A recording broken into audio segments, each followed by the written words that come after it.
Lalbagh flower ಶೋನಲ್ಲಿ ಅವ್ಯವಸ್ಥೆಗಳ ಆಗರವಾಗಿದೆ. ನಿನ್ನೆಯ ಮಳೆಗೆ ಫ್ಲವರ್ ಶೋಗೆ ತೆರಳಲು ಇದ್ದ ದಾರಿಗಳಲ್ಲಿ ಕೆಸರು ಹೊಂಡಗಳೇ ಸೃಷ್ಟಿಯಾಗಿದ್ದು ಜನ ಪರದಾಡಿದ್ದಾರೆ. ದುಬಾರಿ ಪ್ರವೇಶ ಶುಲ್ಕ ತಗೊಂಡ್ರೂ ಕೂಡ ಸಾವಿರಾರು ಪ್ರವಾಸಿಗರಿಗೆ ಇರಬೇಕಾಗಿದ್ದ ಮೂಲ ಸೌಕರ್ಯ ಮಂಗಮಾಯವಾಗಿದೆ. ಲಾಲ್ಬಾಗ್ ಅವ್ಯವಸ್ಥೆ ವಿರುದ್ಧ ಸಾರ್ವಜನಿಕರು ಆಕ್ರೋಶ ವ್ಯಕ್ತಪಡಿಸಿದ್ದಾರೆ. 100 ಅಡಿ ಪ್ರಪಾತಕ್ಕೆ ಲಾರಿ ಉರುಳಿದ ಘಟನೆ ಚಿಕ್ಕಮಗಳೂರು ನಗರದ ಹೊರವಲಯದ ಕಣಿವೆ ಕ್ರಾಸ್ ಬಳಿ ನಡೆದಿದೆ.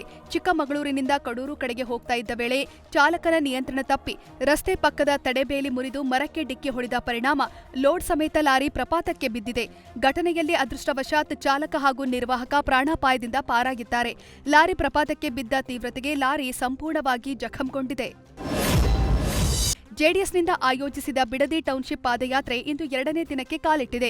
ಬಿಡದಿಯ ಬಿಜಿಎಸ್ ವೃತ್ತದಿಂದ ಮೈಸೂರು ರಸ್ತೆಯ ನೈಸ್ ರೋಡ್ ಜಂಕ್ಷನ್ವರೆಗೆ 16 ಕಿಲೋಮೀಟರ್ವರೆಗೂ ಪಾದಯಾತ್ರೆ ಆರಂಭಿಸಿದ್ದಾರೆ. ಪಾದಯಾತ್ರೆಯಲ್ಲಿ ಸಾವಿರಾರು ಸಂಖ್ಯೆಯ ಕಾರ್ಯಕರ್ತರು, ಮುಖಂಡರು, ರೈತರು ಭಾಗಿಯಾಗಿದ್ದು ಈ ಮೂಲಕ ಟೌನ್ಶಿಪ್ ಯೋಜನೆ ಸಂಪೂರ್ಣ ಕೈಬಿಡುವಂತೆ ಹೋರಾಟ ನಡೆಸಿದ್ದಾರೆ. ರಾಕಿಂಗ್ ಸ್ಟಾರ್ ಯಶ್ ಈಗ ದೇಶದಾದ್ಯಂತ ಅಭಿಮಾನಿ ಬಳಗವನ್ನ ಗಳಿಸಿಕೊಂಡಿದ್ದು, ಯಶ್ ನೋಡಲು ಸಾವಿರಾರು ಅಭಿಮಾನಿಗಳು ಬೆಂಗಳೂರಿಗೆ ಆಗಮಿಸುತ್ತಿದ್ದಾರೆ. ಮೊನ್ನೆ ಟಾಕ್ಸಿಕ್ ಸಿನಿಮಾದ ಟ್ರೇಲರ್ ಬಿಡುಗಡೆ ಹಿನ್ನೆಲೆಯಲ್ಲಿ ಉತ್ತರ ಭಾರತದಿಂದ ಹಲವು ಅಭಿಮಾನಿಗಳು ಆಗಮಿಸಿದ್ರು. ಅದರಲ್ಲಿ 2 ಅಭಿಮಾನಿಗಳು ಒಡಿಶಾದಿಂದ ಬೆಂಗಳೂರಿನ ತನಕ ಸೈಕಲ್ ಮೂಲಕ ಯಾತ್ರೆ ಬಂದಿದ್ದಾರೆ. ಯಶ್ ನಿವಾಸದ ಬಳಿ ಆಗಮಿಸಿದ್ದ ಅಭಿಮಾನಿಗಳನ್ನ ಖುದ್ದು ಯಶ್ ಭೇಟಿಯಾಗಿದ್ದು ಅಭಿಮಾನಿಗಳನ್ನು ಆತ್ಮೀಯತೆಯಿಂದ ಮಾತನಾಡಿಸಿದ್ದಾರೆ. ಪಂಚಮಸಾಲಿ ಸಮುದಾಯದಲ್ಲಿ ಸಾಲು ಗೊಂದಲ ಹಿನ್ನೆಲೆ ಪಂಚಮಸಾಲಿ ಸಮುದಾಯದ ರಾಜ್ಯಾಧ್ಯಕ್ಷರ ಬದಲಾವಣೆಗೆ ನಿರ್ಧರಿಸಲಾಗಿದೆ. ವಿಜಯನಗರ ಜಿಲ್ಲೆಯ ಹಗರಿಬೊಮ್ಮನಹಳ್ಳಿ ಪಟ್ಟಣದಲ್ಲಿ ನಡೆದ ಪಂಚಮಸಾಲಿ ರಾಜ್ಯ ಕಾರ್ಯಕಾರಿಣಿ ಸಭೆಯಲ್ಲಿ ರಾಜ್ಯಾಧ್ಯಕ್ಷ ಸೋಮನಗೌಡ ಮಾಲಿಪಾಟೀಲರನ್ನ ರಾಜ್ಯಾಧ್ಯಕ್ಷ ಸ್ಥಾನದಿಂದ ಇಳಿಸಲು ಸಂಘದ ರಾಜ್ಯ ಸಮಿತಿ ನಿರ್ಧಾರ ಕೈಗೊಂಡಿದೆ. ಸಾವಿನ ಹೆದ್ದಾರಿಗೆ ಮುಕ್ತಿ ನೀಡಲು ಎನ್ಎಚ್ಎಐ ಮುಂದಾಗಿದೆ.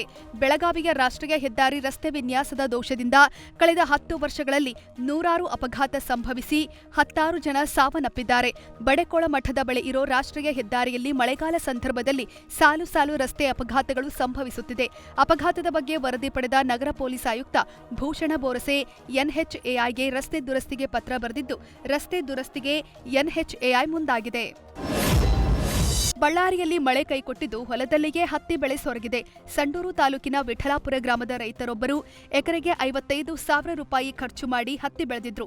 2 ತಿಂಗಳಾದ್ರೂ ನೆಲದಿಂದ ಹತ್ತಿ ಬೆಳೆ ಹುಟ್ಟಿಲ್ಲ.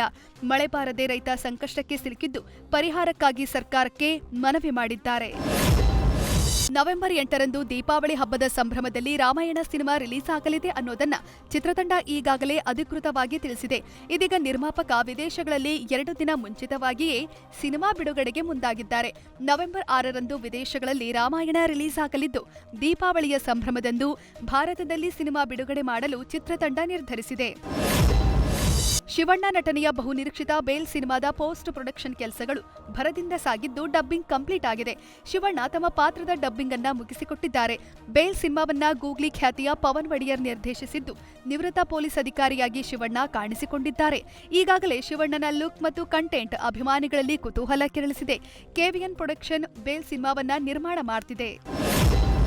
ನೀನಾಸಂ ಸತೀಶ್ ರಚಿತಾರಾಮ್ ನಟನೆಯ ಅಯೋಗ್ಯ 2 ಸಿನಿಮಾ ರಾಜ್ಯಾದ್ಯಂತ ಭರ್ಜರಿ ಪ್ರದರ್ಶನ ಕಾಣ್ತಾ ಇದೆ.